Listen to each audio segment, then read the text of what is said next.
Nous voici pour la troisième partie de cette formation sur Windows Phone 8. Donc dans cette partie, nous allons apprendre à créer des user control, donc à ajouter des textes, des boutons et interagir avec eux grâce aux événements de Windows Phone. Donc on reprend le projet précédent. Donc nous avons toujours notre texte bloc ici dans notre grille avec le texte salut ça va. On va juste le changer, on va laisser juste salut. Donc hop, j'ai oublié de quitter l'émulation. Donc on laisse salut. On va lui remettre sa couleur par défaut, voilà, comme ça on a un code simple. Donc ici on va juste ajouter un bouton. Donc il y a deux manières de faire. Ou vous tapez tout à la main, donc un chevron, vous tapez button, hop, et vous fermez le chevron. Donc là vous avez créé un bouton. Ou sinon, pour ceux qui n'ont pas envie de tout taper à la main, vous allez dans votre boîte à outils, vous allez dans tous les contrôles Windows Phone et vous cherchez bouton ici. Hop, vous le prenez, vous le glissez comme on a fait pour le text block dans la formation précédente. Donc notre bouton, on va y ajouter juste un texte. Donc c'est pas de texte, c'est content, c'est le texte qui sera affiché sur notre bouton. Ici on va appeler click. Voilà. On va lui mettre une taille, donc un width. On va lui mettre 100 par exemple et un height de 30. Oula. De 30. On va pas lui mettre une largeur. Ça, il prendra toute la largeur de l'écran. Et un height de 100. Voilà, comme ça nous fait un gros bouton, on pourra pas le louper. Donc voilà, on a notre bouton ici, où il y a marqué clic. Et ici notre texte avec marqué salut. Donc, nous allons faire en sorte que lorsqu'on clique sur le bouton, notre texte se change. Donc pour ce faire, il va falloir donner un nom à notre bouton ainsi qu'à notre text block. Donc le bouton, on va lui donner un name, on va l'appeler btn underscore click. Et le text block, on va lui donner un name, on va l'appeler txt, bon txt tout court. Voilà. Donc, on a notre bouton avec son nom et on a notre text block avec son nom. Donc, maintenant, il va falloir aller du côté de notre code de notre application, parce que là, c'est le code visuel pour rendre les éléments visibles, et on a aussi le code derrière. Donc, pour ce faire, c'est simple, vous appuyez juste sur F7, pardon, F7, et ça va nous ouvrir tout le code de notre application. Donc, il n'y en a pas. Vous pouvez déjà enlever tous les commentaires. On s'en servira pas ici. Voilà. Donc voilà. Vous avez votre namespace qui n'est rien d'autre que le nom de votre projet. Une classe partielle qui s'appelle mainPage, donc c'est bien notre élément ici mainPage, qui hérite de la classe phoneApplicationPage. Donc qui est une application, enfin une page quoi. Une application de page sur votre téléphone. Donc nous avons notre constructeur principal qui initialise tous les composants, c'est-à-dire qui va rendre visible vos textes, vos boutons, les couleurs, etc. Donc, nous allons vouloir effectuer un clic sur notre bouton. Donc, pour créer cet événement-là, il n'y a rien de plus simple. On clique sur notre bouton là, et on va ici, et on appuie sur l'espèce d'éclair ici. Il s'agit du gestionnaire d'événements. Donc là, vous avez tous les événements possibles liés à ce bouton. Donc, il y a notre clic ici, que l'on va vouloir instancier, double tap, donc si on appuie deux fois, s'il est focus, voilà. Si vous appuyez dessus, si vous relâchez, s'il est chargé, voilà. Vous avez absolument plein d'événements, donc nous on va prendre juste l'événement clic, et pour instancier cet événement clic, il va falloir juste double-cliquer sur le champ ici qui est vide. Donc ou vous cliquez une fois, vous tapez un nom d'événement, ou si vous avez la flemme comme moi, vous faites un double clic tout simple ici, hop, double clic, et ça va créer notre événement bouton clic avec l'object et les événements. Donc si on retourne dans notre gestionnaire d'événements, on voit que notre btn click a été ajouté. Parce que btn click c'est notre bouton et l'événement s'appelle comme notre bouton. Donc là, il ne reste plus qu'à exécuter ici toutes les lignes que l'on veut une fois que l'utilisateur a appuyé sur ce fameux bouton. Donc, on va faire déjà une chose simple, on va juste afficher un message à l'écran pour dire que l'utilisateur a cliqué sur ce bouton. Donc, pour afficher un message à l'écran, il faut utiliser l'objet MessageBox .show, donc affiché, et une chaîne de caractères. Donc on va marquer le bouton a été cliqué. Voilà, on n'oublie pas le point virgule à la fin. Et on regarde notre liste d'erreurs, on n'en a pas, donc c'est parfait. Et on peut déjà tester notre application en cliquant sur Emulator. Hop, ah, on voit qu'on a un problème. Ouais, en fait, c'est parce que je vous ai dit une bêtise. Pour le nom du bouton, j'ai appelé btn click, alors que underscore click, c'est le nom de l'événement. Donc on va appeler btn tout court. Et du coup, on aura l'événement btn click. Voilà, il fallait juste changer le nom, parce qu'on avait déjà notre événement click qui s'appelle btn click, et notre nom s'appelait de la même façon. Du coup, ça faisait une petite erreur. Donc maintenant, on peut lancer notre application. Donc voilà, on retrouve notre texte salut, notre bouton clic, on clique dessus. Et ça ne veut pas cliquer. Bon, ce qu'on va faire, on va effacer tous les éléments ici de notre grille. On va laisser juste le bouton et notre text bloc. Hop. Voilà, et à la place du grid, on va mettre un stack panel. Donc hop, stack panel, et on le renseigne ici aussi. Voilà, stack panel vertical comme ça, les éléments sont affichés à la ligne. Donc voilà, on peut retester notre application. Voilà, et on clique sur notre bouton et on voit bien qu'il y a un message, le bouton a été cliqué. Voilà, donc on peut réitérer l'opération et ça marche à chaque fois. Donc maintenant, ce qu'on va vouloir faire, c'est changer le texte à la place de salut, on va mettre une autre chaîne de caractères. Donc ici, à la place de le bouton a été cliqué, on va récupérer le nom de notre contrôle. Donc le text block, pardon, il s'appelle txt. Donc on va faire txt. Donc Visual Studio le reconnaît directement. On va faire point. Et ici, on va vouloir changer le content. Donc point content, point text, pardon. Content, c'est pour les autres. C'est pour les textes,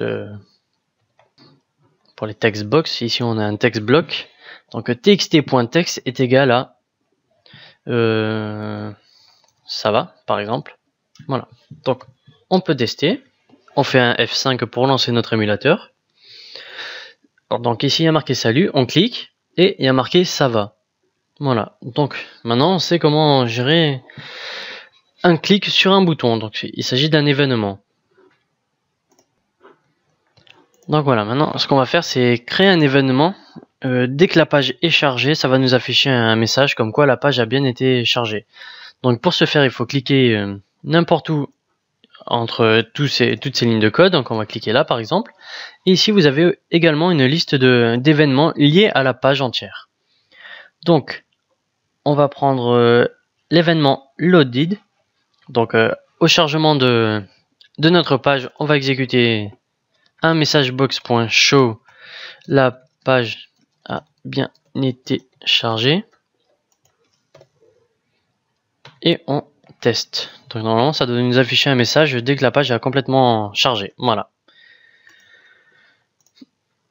Donc voilà. Donc maintenant on va voir la mise en page grâce aux grilles. Donc on va supprimer tout ce qu'on a fait ici. Voilà. On n'oublie pas d'appuyer sur F7 et de supprimer les deux fonctions, enfin les deux événements ici, sinon on aura une petite erreur vu qu'on a tout supprimé. Et ici de supprimer l'événement loaded. Voilà. Donc ici nous allons créer une grille. Donc grid. Hop. Et on va créer 2 lignes et 2 colonnes. Et on va placer des éléments dans ces lignes et ces colonnes. Donc pour commencer, on va créer 2 colonnes. Donc on va faire un grid.column. Et on va faire un grid. C'est column definitions. Et ici, on va faire un column definition. Donc les colonnes, elles ont besoin d'une largeur, donc un width. On va mettre une étoile pour que ça prenne toute la largeur. Donc voilà. On voit bien que si on sélectionne notre colonne, hop, on voit que notre colonne fait toute la largeur et toute la hauteur de notre page. Parce qu'il n'y a qu'une seule colonne et une seule ligne. Donc on va dupliquer cet élément là pour créer 2 colonnes. Donc un trait vient de s'ajouter pile au milieu et on voit bien nos deux colonnes. Donc le trait est bien au milieu parce qu'on a mis 2 fois étoile, et 2 fois étoile, ça adapte par rapport au nombre de colonnes. Donc si on en rajoute une troisième par exemple, ça sera équitablement, enfin il y aura une taille équivalente à chaque colonne.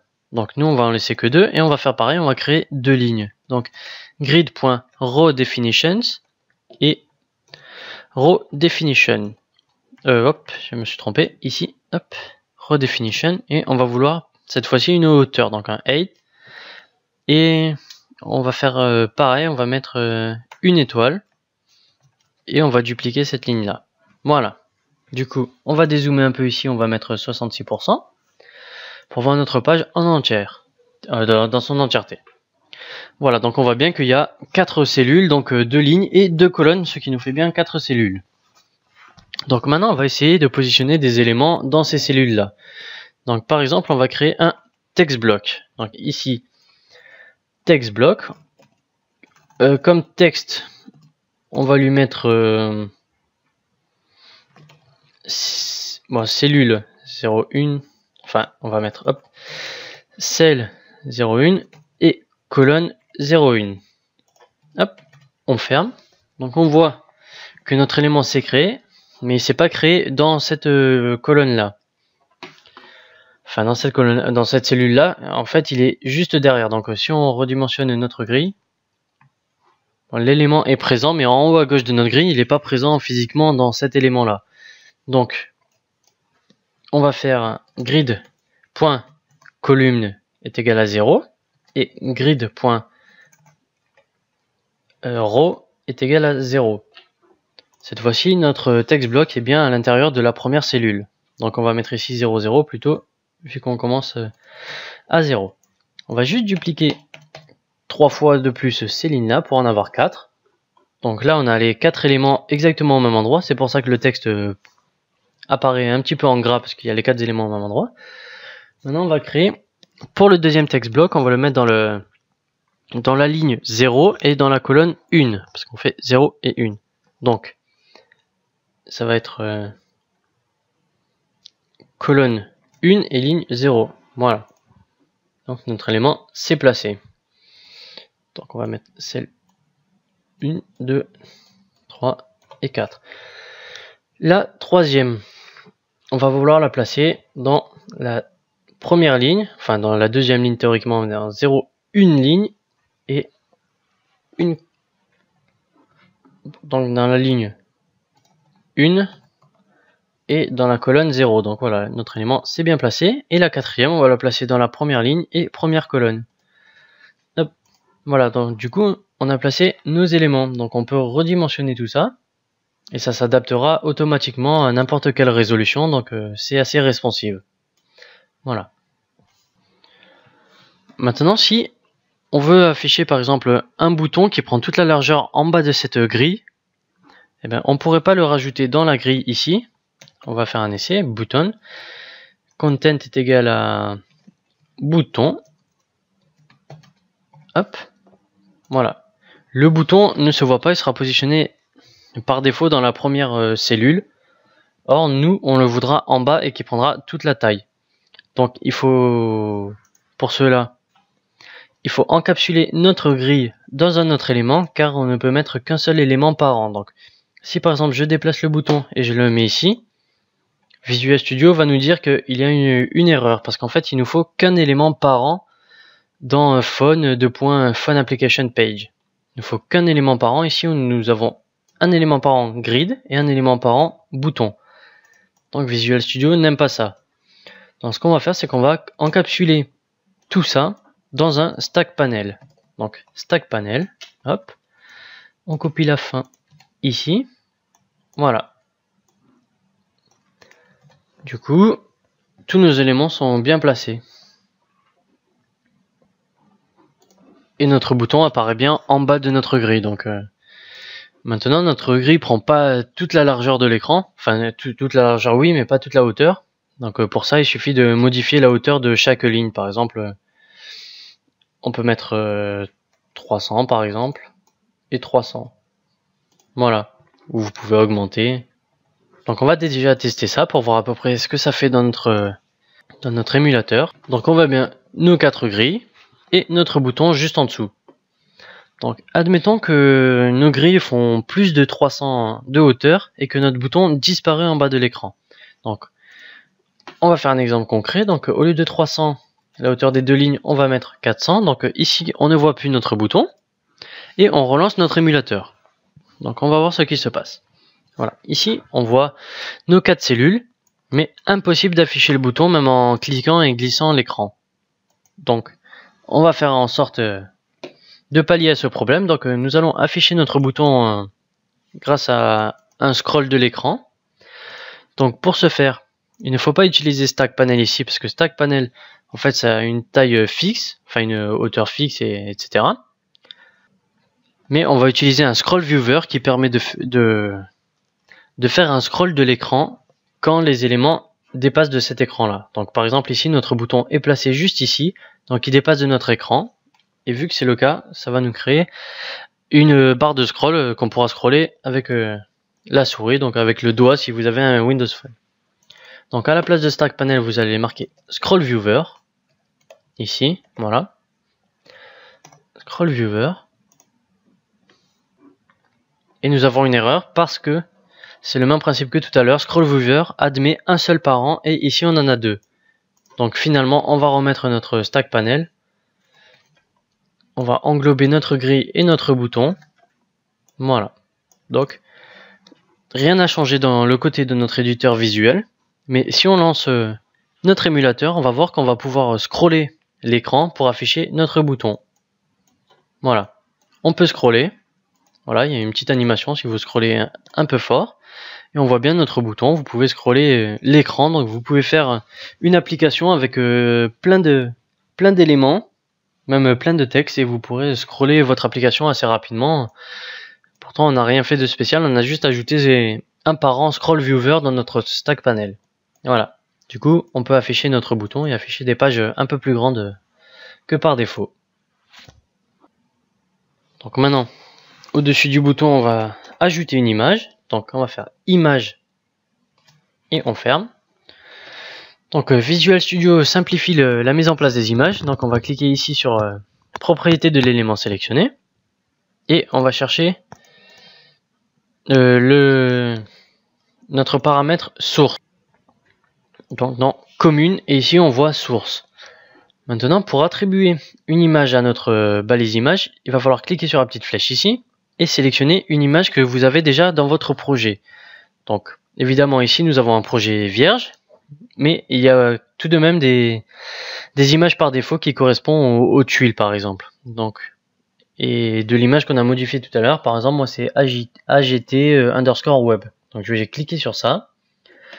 Et notre image de source a été ajoutée. Parce que mon image est ici et présente dans ma source. Les autres images sont présentes dans Assets.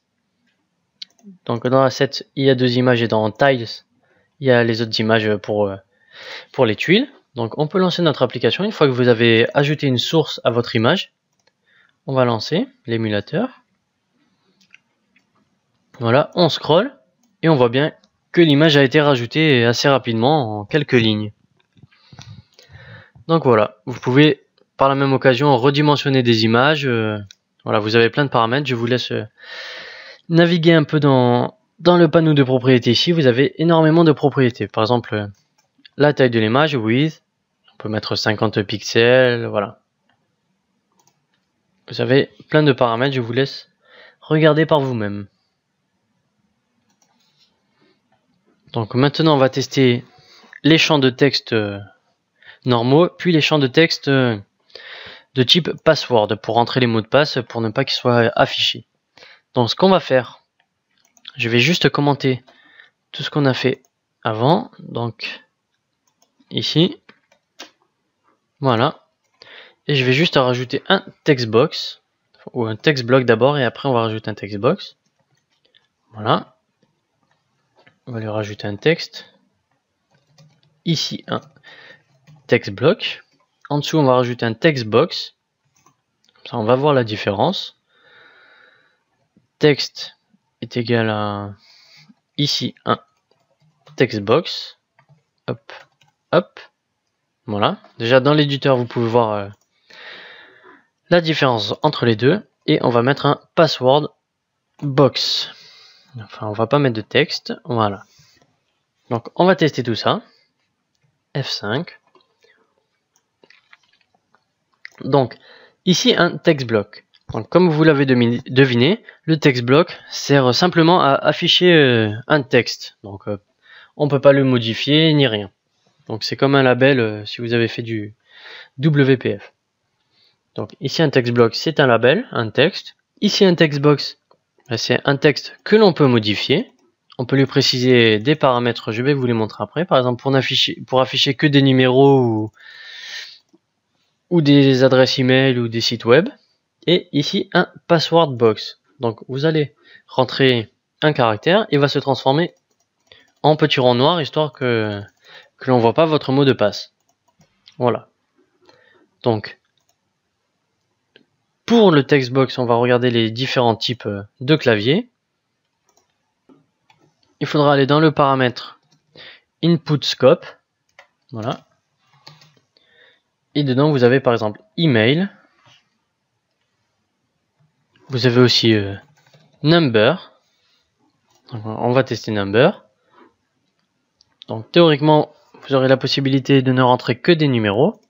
Donc voilà, vous avez que des numéros et des virgules. Impossible de rajouter des lettres. Vous avez aussi par exemple l'input scope URL pour entrer des URL assez rapidement. Donc ici un text box. Il y a juste ce bouton qui a été rajouté, le .fr. Donc vous pouvez rentrer une adresse hop et cliquer sur .fr plus rapidement au lieu de marquer .fr.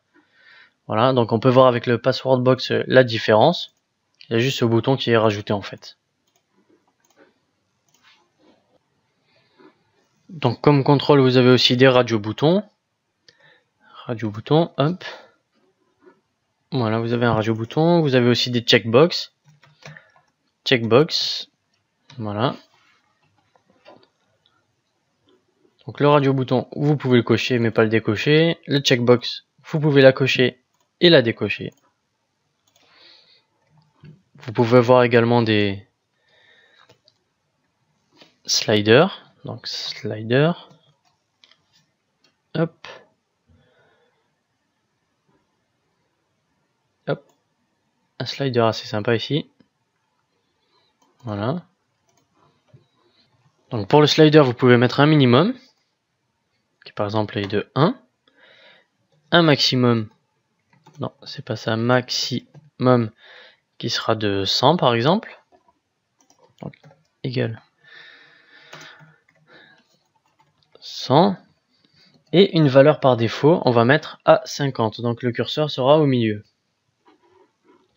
Donc, on va également créer en dessous de ce slider, pour voir un peu les événements, un text block. On va le nommer txt slider value. Et par défaut, on va lui mettre un texte, on va lui mettre 0. Voilà. Donc en dessous, nous avons 0. On va lui mettre un margin histoire qu'il soit pas collé à gauche. Donc un margin 10, 0, 0, 0. Voilà, comme ça. C'est un peu décalé vers la gauche. Donc on va créer un événement sur le slider.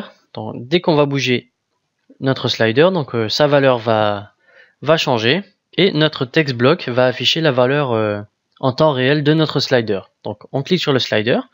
On va chercher un événement adéquat. Donc, hop, ici, value changed.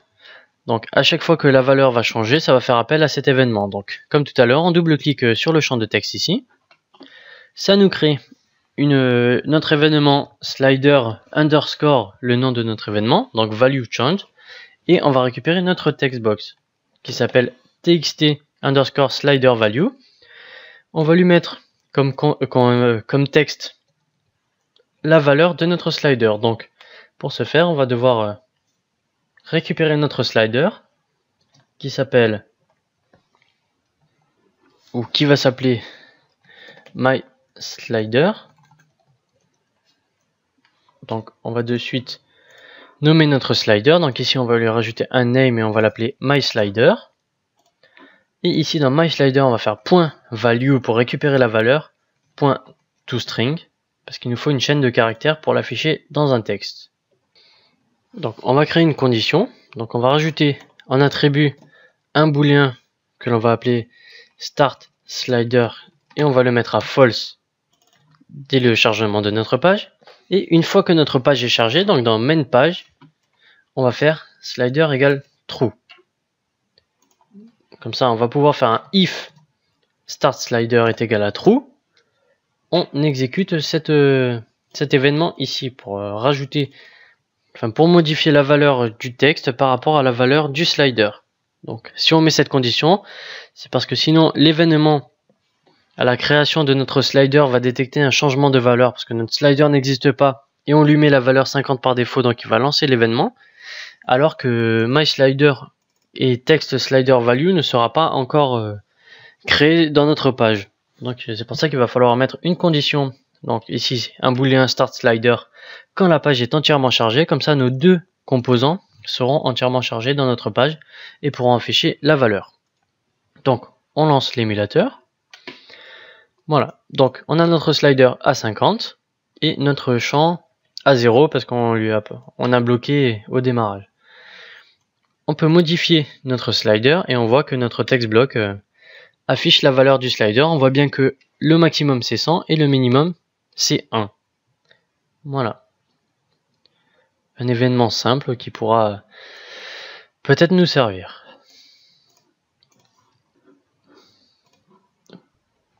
Donc voilà, c'est tout pour cette troisième partie et on se retrouve dans la quatrième partie dans laquelle nous parlerons de l'ajout de plusieurs pages et la navigation entre la première et la deuxième et on va créer plein de pages et y accéder rapidement grâce à des boutons. Donc on se retrouve dans la quatrième partie.